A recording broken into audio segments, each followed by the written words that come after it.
Welcome to the Shadow of Acolyte May 2018 gig log. Right, I'm Dan, and you are... Who are you? I'm the original... Featuring the original second lead guitarist. Actually, aren't you the original vocalist as well? I am actually ex-vocalist. Ex-vocalist. Ex-vocalist of Shadow of Acolyte.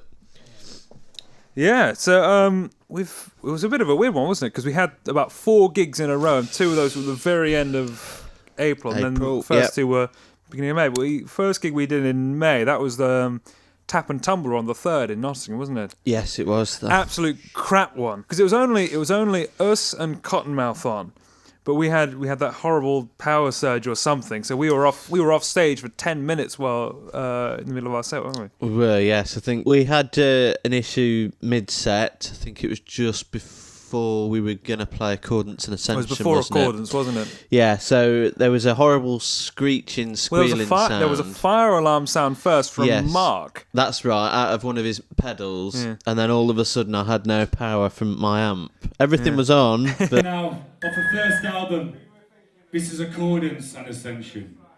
There was no sound, so I thought the tubes had gone, so after about 10 minutes of scratching around and... Well, it was scratching around for you, because we'd been joking last month about me getting a drum solo, and then Andre said, okay, well, you know, it's finally going to happen. You're finally going to get me a drum solo. True. No, and then he cut me off after 45 seconds. I've got the video footage.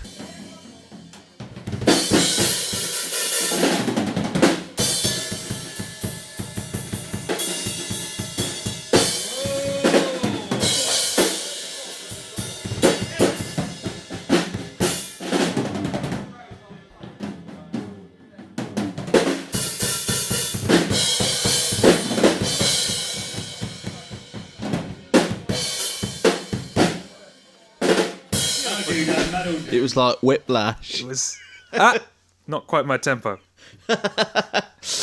Yes. So it was a bit awkward. I think maybe we need to figure out our technical difficulties policy, maybe. It was, yeah. So that's my speciality, actually, writing policies. So maybe I can do one.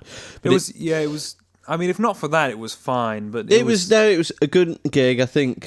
So subsequently, it turned out that there was a massive power surge mid-gig, which looks like it blew the fuse on my kettle lead into the amp, which I wouldn't have known that until on the way home when Dan said it's a power surge and it's probably blown the fuse in your power. I charged him for that. Yeah, that was consultation fee. So as soon as I got home, I swapped it and it worked fine. So, but it meant that we weren't able to play Accordance and Ascension, which my father-in-law was extremely disappointed about, because it's. I mean, being that it's the slow one with the power ballad in 7/8. I like it, but it's not the worst track we could lose off of the set.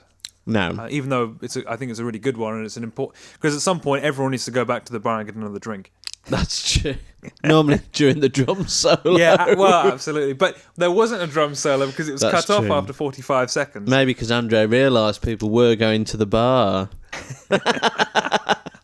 No, it was all good. It was all good. So thankfully, Cottonmouth had the guitarist singer from Cottonmouth came to the rescue and kindly lent me his Marshall head.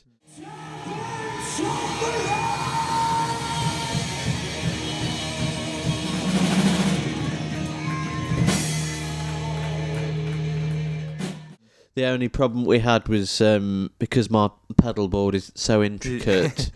It's made out of diamonds and crystals. It is, and controls the temperature of the sun. It was made in the mines of Mordor, handcrafted by elves who work at Toys R Us. Toys R Us. So it meant we had to basically just use a completely dry, distorted sound. So I had no effects to use as a crutch like I normally do. Your auto-tune was off. Auto-tune was off. And nobody noticed because nobody cares about the guitar tone except for the guitarist. That's true. So we powered through, and I think we ended up playing about 3 or 4 of the tracks, didn't we? I think Power Slave was fine. It's fine. Was in there. So yes, that was my worst nightmare, and I'd imagine that's the worst nightmare for many guitarists, akin to waking up, going to work, and realising you've got no clothes on. Does that happen often to you? It's only happened once, but I'm still in the same job after 12 years. What else did we do that month? Because the only other thing we did was the Vic gig like 2 days later with Iron Ed and Gallows High. Yes.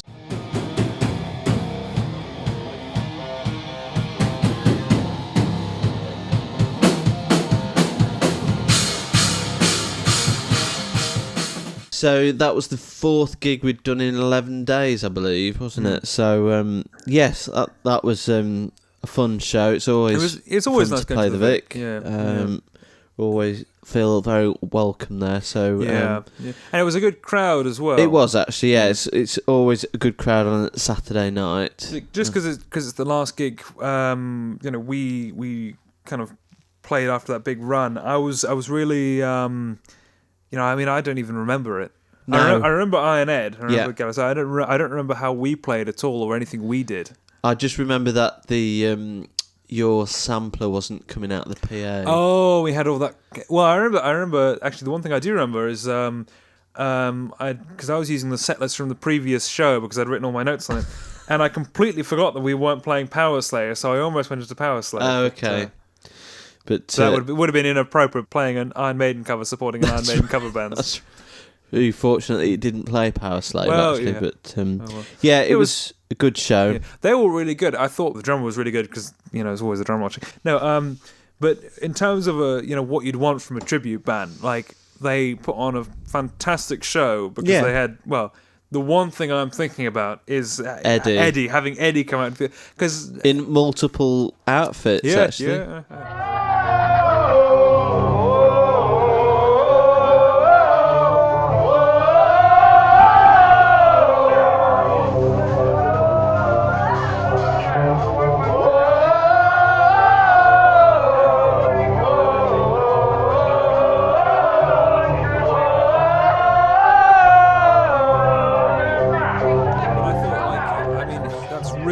Everything you want. Actually, it went into the crowd completely, because otherwise it would become, it sounds cruel to say it, but otherwise it's just an unmemorable tribute band. But the fact they went over the top and kind of did all this extra stuff, was really great. Actually, you were saying something about their name, weren't you?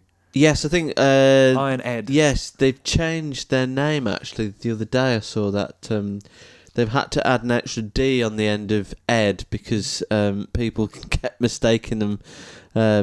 To be called Ironed, which is actually an amazing. It's a good name. Amazing name if you're an Iron Maiden tribute band, especially in the letters. But yes, so they're Iron Ed. Well, that's same name, isn't it? It's not like an actual name change. But they did quite a good choice of set. It was all early songs. So it was 1980 to 1992. So I don't think they played anything past 92. I think the most recent track they played was Fear of the Dark. But that was the last thing. That was where they ended on, wasn't it? Yes. So they played stuff from every album in between. I think, other than Somewhere in Time, which is my favourite album. So I was extremely disappointed. How dare you! And I'm not too sure they played anything from Seventh Son either. Or didn't think remember. they did. I can't remember. They didn't play anything from Somewhere in Time, Seventh Son, or they didn't play anything from No Prayer for the Dying. Well, you're not missing much there. I think it's a great album. Wash your mouth out. So it was nice. Really and good, actually, they warmed up with Transylvania, wasn't it? Yes, or was it Genghis Khan? Oh, actually, it might have been Genghis Khan. It was Genghis Khan, I think, but they didn't play it. Yeah, that's true. But and they were kind enough to let us use their backline as well. So that's always nice. Their drum. I mean, he's got the proper. It was a nice kit. Well, no, I think he had about 4 toms, about 20 cymbals, and all the. Did you use them all? No, well, I took them off stage eventually because I was just too bewildered by it all. You were in awe. I was, yeah. No, it was good fun though. It was, yes, yeah. Good show. And that's the only shows we've played this month because that was on the 5th, and then we just got nothing on for the rest of the month. Yeah, so the next one is June the 8th. Yeah, at the King Billy pub in Northampton, and we'll be supporting our friends Still Remains. Always a good one. Yes, yeah, love playing with them. And they always put on a really good show, and they're a really great bunch of guys. I'm crossing my fingers for another drum solo this time. I was disappointed. I was disappointed last time. Well, I could maybe arrange to snap a string or something. Well, yeah, you caused the power surge this time. Last time Andre did it, you do it this time. I'll snap a string because that'll take a good 20 minutes to change. So that can be my Christmas gift to you. The gift that keeps giving. No, sorry. I mean the Still Remains drum solo because they did one when we played with them at Mama Liz. Yes, they did. Yeah. But that should be a good one. But that's June 8th at the King Billy. Yeah. And it's long away. All on Facebook and all that kind of thing. Well, it's not going to be that long away because this is going to come out. No, as in the distance. Oh, yeah, that's fair. It's an hour or so away, isn't it? Yeah. It's good to play territories we've not played before. So yeah. Have we technically? Oh, Lawns is Northamptonshire, so no, we've conquered Northamptonshire now. This will just be cementing our legacy. But yeah, so we've just got that one coming up. But for the rest of the month, we've basically just been writing. Haven't we? Yeah, we've got a few songs on the go at the moment, which we can't tell you anything about because we're not officially releasing anything for a fair while yet.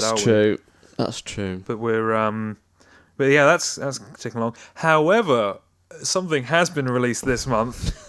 As of May 14th. You are released from prison, so you are now allowed within 100 metres of the local school. So yeah, no, on May 14th I finally released Music for Sleep. You removed the room. You're once again the genius. The moon's so and by the end the sun shone.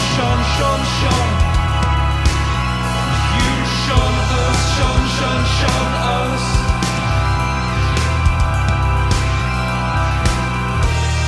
By the time you're done, we'll be conductor of brilliance. Zero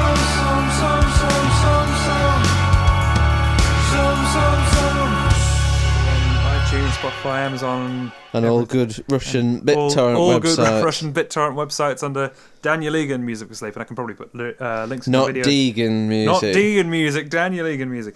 But yeah, it's all weird, arty, not prog, anti-jazz, ersatz rock music. How do you describe it? Yes, I think I would describe it as avant-garde jazz prog. You've tactically stepped away. You've just managed to hold back from saying good or interesting. Crap was the the word that Andre would use to describe it. Andre's already bought 10 copies. It's his favourite album. I don't think he is not inclined to investigate. And it's, to be fair, it's a long way away from Shadow Acolyte, isn't it? It is, yes, and it's probably a lot closer to a mental institution than Shadow Acolyte, but so off my head and blind sheep in the stump.